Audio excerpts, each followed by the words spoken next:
सभी भाई बहनों को नमस्ते और साधुवाद कहूँगा, जो भी भाई बहन इस वीडियो को देख रहे हैं। आज जैसा कि आप सभी जानते हैं, हमारी बहन साध्वी सविता जी हमारे बीच में उपस्थित हैं और मैं हर बार कोई ना कोई वीडियो के माध्यम से बहन के ज्ञान और विज्ञान से हम सब लाभान्वित होते हैं। तो मैं परम आदरणीय बहन से आज एक ऐसा टॉपिक के ऊपर एक प्रश्न करना चाहूँगा जो है तो बड़ा कठिन, क्योंकि इसमें अलग अलग ऋषि मुनियों के, महात्माओं के, संतों के, साधुओं के, सन्यासियों के अलग अलग विचार हैं। लेकिन बहन वेदों की विद्वान हैं, बहुत बड़ी विदुषी हैं, तो इनका ज्ञान और विज्ञान बहुत अपना अच्छा अनुभव है। तो मैं बहन से आज विषय जो ले रहा हूँ वो बहन मैं आज मोक्ष के ऊपर ले रहा हूँ, क्योंकि मुक्ति और मोक्ष ये एक ही शब्द है और हर व्यक्ति जिंदगी में जो भी भजन करता है, मनन करता है, चिंतन करता है, भगवान का नाम लेता है, प्रभु का सुमिरन करता है, हर व्यक्ति के मूल में कोई ना कोई बहने के एक लक्ष्य यही रहता है कि मैं मुक्ति को प्राप्त करूं, मैं मोक्ष को प्राप्त करूं। और मोक्ष के लिए चाहे महर्षि दयानंद जी सरस्वती जी थे, चाहे महात्मा गौतम बुद्ध जी थे, चाहे महावीर जैन जी थे, चाहे हजरत मोहम्मद साहब थे, चाहे ईसा मसीह साहब थे, चाहे कोई भी महापुरुष हुए हैं, जिन्होंने भी अपना घर बार त्याग करके सारा समय कष्ट और दुखों को गले लगा करके समाज और राष्ट्र के लिए काम किया है, तो उनका जो अंतिम लक्ष्य था, अंतिम उद्देश्य था, वो केवल मोक्ष था। और आज भी हजारों लाखों इंसान अपने घर बार को त्याग के साधु सन्यासी का रूप लेकर के, आजीवन ब्रह्मचर्य व्रत लेकर के, या समाज सेवी बन करके, या दूसरों की सेवा करके, उनका भी कोई ना कोई जो मूल लक्ष्य है वो मोक्ष का है, मुक्ति का है। चाहे ये काम इंसान है, कोई भी है, जो भी भगवान का भजन करता है, प्रभु का नाम लेता है, मालिक का ध्यान करता है, उसके भी मूल में कहीं ना कहीं मुक्ति है, मोक्ष है। तो आज हम बहन से जानना चाहेंगे कि भाई ये मुक्ति क्या है, ये मोक्ष क्या है। और हम इस भगवान का जो भजन करते हैं, परमात्मा का नाम लेते हैं, प्रभु से प्रेम करते हैं, भगवान को हृदय में वास करते हैं भगवान का, और हर पल हर सांस में प्रेम करके उस परमात्मा के नजदीक जाते हैं, तो उसमें भी कोई ना कोई जो रहस्य है, उसके मूल में भी यानी भगवान में लीन होकर के उस मुक्ति और मोक्ष को ही हर जीव चाहता है। क्योंकि जब तक जीव आत्मा की बहन मुक्ति नहीं हो लेती, तब तक हम ऐसा मानते हैं कि जीव आत्मा जन्म पे जन्म लेती रहती है, मरती रहती है, जन्म लेती रहती है, और हजारों प्रकार के इस प्रकृति में कष्टों को सहन करती है। क्योंकि बहन प्रकृति तो रासिक, तामसिक, सात्विक है। इसमें चाहे कोई सन्यासी हो, चाहे कोई गृहस्थी हो, चाहे कोई आम व्यक्ति हो, वो हर दिन सुखी भी होता है, दुखी भी होता है, और कभी वो हंसता है, कभी वो परेशान हो जाता है। क्योंकि तीनों गुण इस प्रकृति में है, सात्विकता भी है, तामसिकता भी है, और रासिकता भी इस प्रकृति में समाई हुई है। तो बहन हम से आज आप से हम गुजारिश करना चाहेंगे कि आप हमें ये कृपा बताने की कृपा करें कि ये सृष्टि, पहले तो हमें ये बताएं एक बार की ये सृष्टि कितने अरबों की है, और आत्मा जब इस जन्म मरण से मुक्त होती है, भगवान में लीन होती है, तो आत्मा कितने वर्षों तक भगवान के साथ, परमात्मा के सानिध्य में आनंद में रहती है। ताकि हम भगवान का भजन करें तो उसमें भी कोई ना कोई, जो इंसान भजन भक्ति करता है तो कोई ना कोई तो लक्ष्य उसका होता ही है। तो उस मुक्ति आनंद को प्राप्त करने का जो लक्ष्य हमने बना रखा है, उसको कैसे हम पूरा करें, और उसका फायदा क्या होगा, भगवान के भजन का, भगवान के परमात्मा के चिंतन का, मन का, उसकी भक्ति का क्या फायदा है। कृपया आज हमें आप ये जरूर बताएं, ताकि हमारे दर्शक भाई जान सके और वो आराम से परमात्मा का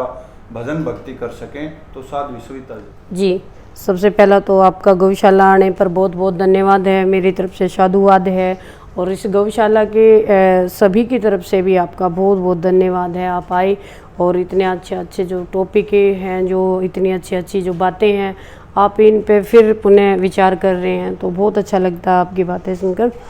तो जो आज आपने मोक्ष के बारे में पूछा, सबसे पहले तो मैं आपको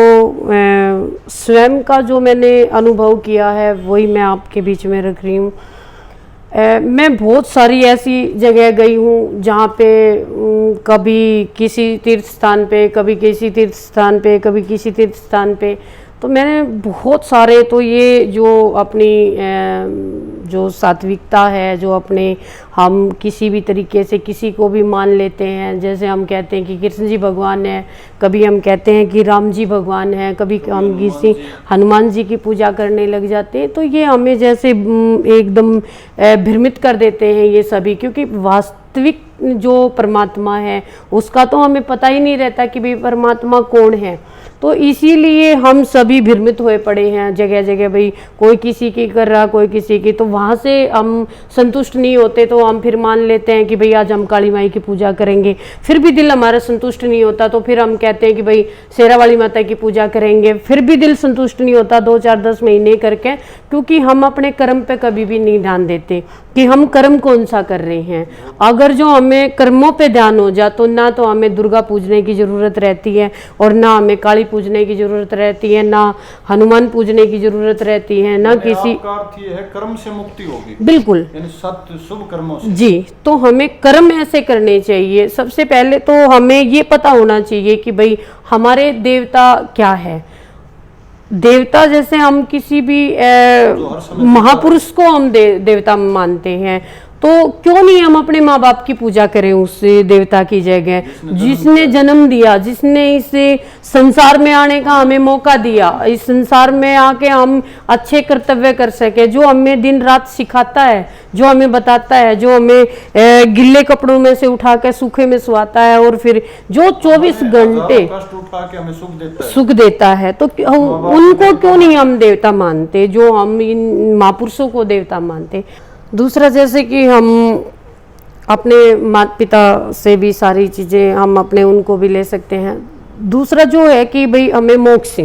आपने जैसे क्वेश्चन किया कि मोक्ष, तो मोक्ष तो कर्म के आधार पे हमें मिलेगा, जैसे हम कर्म करेंगे वैसे ही हमें मोक्ष की प्राप्ति होगी, बिल्कुल वैसे ही हमें फल मिलेगा। जैसे कि आज मैंने खुद अपने स्वयं अपने आप को अनुभव करके देखा कि भाई जैसे जैसे मैं उस परमात्मा से प्यार करती हूँ, वैसे वैसे मुझे उसका सुख अनुभव होता है। आपने जितना भगवान का ध्यान लगाया तो आपने परम आनंद की अनुभूति करी है। बिल्कुल परमानंद के अनुभव, कितना सुख महसूस कर रहे हो जब से आपको वास्तविक ज्ञान प्रभु का हुआ है। बिल्कुल बहुत सारा सुख में महसूस कर रही हूँ। जैसे कि अभी जैसे कोई दुख में दुख नहीं होता और कभी सुख में सुख नहीं होता, हर आप पे असर नहीं डालती, बिल्कुल कोई भी इस तरीके की प्रक्रिया मुझ पर असर नहीं डालती, क्योंकि हाँ चाहे कितना भी बड़ा दुख हो जाए। अब आपको पता ही है कि अभी पीछे सी जैसे एक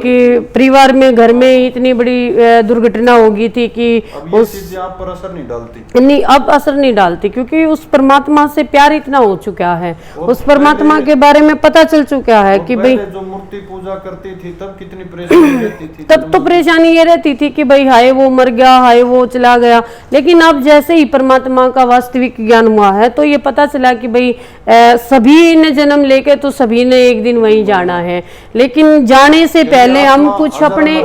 बिल्कुल आत्मा अजर और अमर है, लेकिन जाने से पहले कुछ कर्म ऐसे कर जाएं कि जाने के बाद भी हम सबके दिलों में जिंदा रहे, जीवन सार्थक हो जाएगा, जीवन सार्थक हो जाएगा। तो यही एक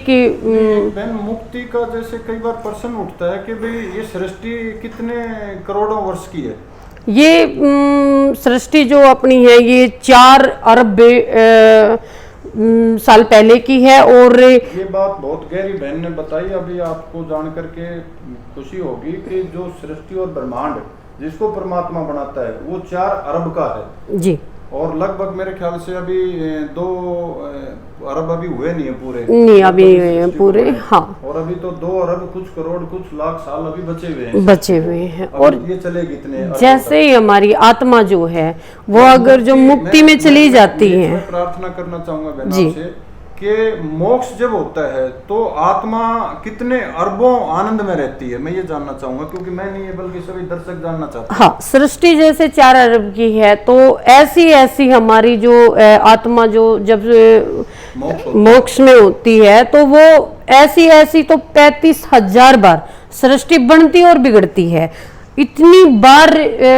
आत्मा आनंद में रहती है, सूक्ष्म रहती है। वो मोक्ष में जाने के बाद वहाँ कोई दुख नहीं होता, कोई दुख नहीं होता, उसको किसी तरीके की पीड़ा नहीं होती। वो चाहे जब आपके पास है, चाहे जब अमेरिका जा सकती है, हाँ कहीं भी आ जा सकती है हमारी आत्मा जो है। को बड़े गौर से सभी दर्शक भाई समझ लें, जो बहन ने अभी बताई है कि जो आत्मा है जब उसकी मुक्ति होती है, परमात्मा में जब आत्मा लीन होती है, तो उसका जो समयावधि काल बहन ने वेद के आधार पर बताया है कि 35,000 बार ये सृष्टि बने और बिगड़े, और एक बार की सृष्टि 4 अरब की है। तो ये समझ लें कि इतने हजारों अरबों खरबों साल तक जीव आत्मा परमात्मा के सानिध्य में परम आनंद में रहती है। इसलिए हर व्यक्ति भक्ति करता है, इसलिए हर व्यक्ति अपने घर बार को छोड़ के संसार के सुखों को ठोकर मार के और उस परमात्मा के ध्यान में लीन होता है। इसलिए हम भक्ति साधना करते हैं, क्योंकि परमात्मा का बहन गुण आनंद है, और हर जीव संसार में आनंद चाहता है, और आनंद परमात्मा के चरणों में मिलेगा, और परमात्मा के चरणों में भी आनंद मोक्ष में मिलेगा। शरीर से बहन मेरे ख्याल से नहीं बढ़ सकता, क्योंकि शरीर में तो भूख भी है, प्यास भी है, दुख भी है, सुख भी है, काम भी है, क्रोध भी है, लोभ भी है, मोह है, अहंकार है। ये शरीर के गुण हैं। ये जब तक हमारे शरीर में विराजमान रहेंगे तब तक कोई, चाहे सन्यासी हो, चाहे कोई राक्षस हो, देवता हो, इंसान हो, परम सुखी बहुत कम, और वो भी वो परम सुखी रह सकता है जिसको ईश्वर का साक्षात्कार हो जाता है, ईश्वर का परम ज्ञान हो जाता है। वो व्यक्ति तो थोड़ा बहुत सुख आनंद में बना रहता है, नहीं तो प्रकृति का असर सबके ऊपर आता है। और एक कई बार बहन मेरे हमारे स्वामी जी महाराज एक बात कहा करते थे, कई बार गुरुकुल में जब हम उनसे शिक्षा दान करते थे कि भाई आत्मा क्या किसी को लाभ हानि दे सकती है? तो अक्सर स्वामी जी कहा करते थे, आत्मा चाहे राक्षस की हो, इंसान की हो, देवता की हो, संत की हो, ऋषि की हो, महात्मा की हो, आत्मा चाहे राम की हो, कृष्ण की हो, चाहे शिव जी की हो, हनुमान की हो, या किसी महापुरुष की हो, किसी की भी हो, जब शरीर नष्ट हो जाता है तो आत्मा ना लाभ कर सकती, ना किसी को हानि कर सकती। मतलब ऐसा वेद मानता है, बिल्कुल यानी लाभ हानि नहीं हो सकती। यदि हम किसी व्यक्ति, किसी महापुरुष को याद करेंगे, उसकी पूजा अर्चना करेंगे, उसका ध्यान मनन लगाएंगे, तो वो केवल और केवल व्यर्थ होगा। हम चित्र की नहीं, चरित्र की पूजा करें। अगर हमें राम की पूजा करनी है तो राम के गुणों को जीवन में धार लें और राम जैसे बन जाएं, तो राम की भक्ति का फायदा मिलेगा। या फिर कृष्ण की सच्ची भक्ति करनी है तो कृष्ण जैसे गुण अपने अंदर धार लें, क्योंकि योगीराज श्री कृष्ण ना तो उनमें कोई दुर्गुण था, तो हम उसके सच्चे भगत जब होंगे जब हमारे अंदर कोई दुर्गुण नहीं रहेगा, और जब हम दूसरों की मदद करेंगे, अधर्म का नाश करेंगे, धर्म की स्थापना करेंगे, तब कृष्ण महाराज की सच्ची भक्ति होगी। अब अन्यथा उनका पत्थर पूजा करने से कोई फायदा नहीं होगा। अगर सच्ची भक्ति, सच्चा अगर परमात्मा की आराधना करनी है तो भाई उनके गुणों को धारना पड़ेगा, चित्र की नहीं चरित्र की पूजा करें। ऐसा साध्वी जी से हमने कई बार सुना है। तो इन्हीं शब्दों के साथ हम अपनी वाणी को विराम देते हैं। ओम जय हिंद, जय भारत।